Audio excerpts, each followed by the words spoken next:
Now, the question is, will the dodgy house of Biden crumble at some point, or will the protection racket he's enjoyed continue? We've got the son, Hunter, facing some minor charges. There's a lot more he should be indicted for, if you ask me. But we are learning some fresh details that raise even more red flags. The Daily Mail reports that Joe Biden bought another beach house and all in cash. We're talking $2.7 million purchase here.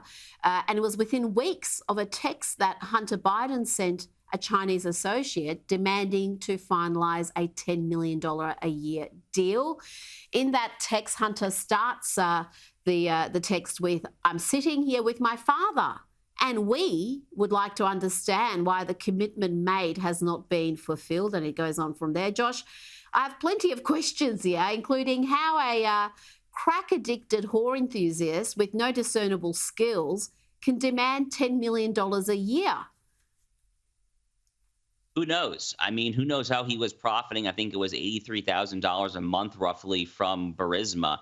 Look, I mean, credit to Congressman James Comer of Kentucky on the House Oversight Committee for getting this impeachment inquiry started a few weeks ago. Unfortunately, there's really been no follow-up on this. I mean, I think many of us were actually excited to see what House Republicans might be able to come up with. They were trying to reach the apex of their powers. When you declare an impeachment inquiry, it kind of accentuates the House's ability to subpoena documents and all sorts of other abilities there. But there's been very little follow through. Of course, the U.S. House itself is currently in standstill because House Republicans seem woefully incapable of electing someone to be Speaker.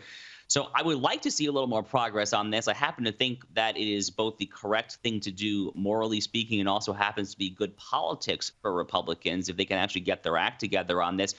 But the American people, I think, are paying attention more when these stories come out. I mean, it's just been such a slow trickle, Rita, for years now.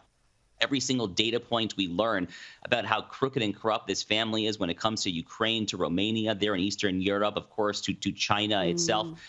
Hunter Biden has been indicted for gun crimes. And, you know, I've reviewed the relevant criminal statutes in the U.S. Criminal Code. It's extraordinarily straightforward. Under any definition of what those statutes actually read there in the U.S. Code, I think it's like 18 U.S. Code section 922. I can't remember the exact citation. Hunter Biden is guilty for sure. I mean, look, I mean, he's innocent until proven guilty. I mean, he will get his trial there.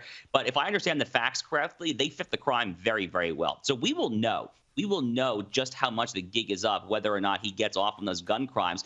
But the gun crimes, and here's the key point, those gun crimes are they're really a distraction. They're a distraction from all of the international mayhem. Yes. I want to see Hunter Biden ultimately investigated for FARA, for possible kind of Foreign Agent Registration Act violations, for all sorts of money laundering, for tax evasion. To me, that is the more interesting stuff. And the fact that we have not seen any movement on that, either from the special counsel or again from the House impeachment inquiry, to me, that shows that there's a lot of work left to be done on this subject.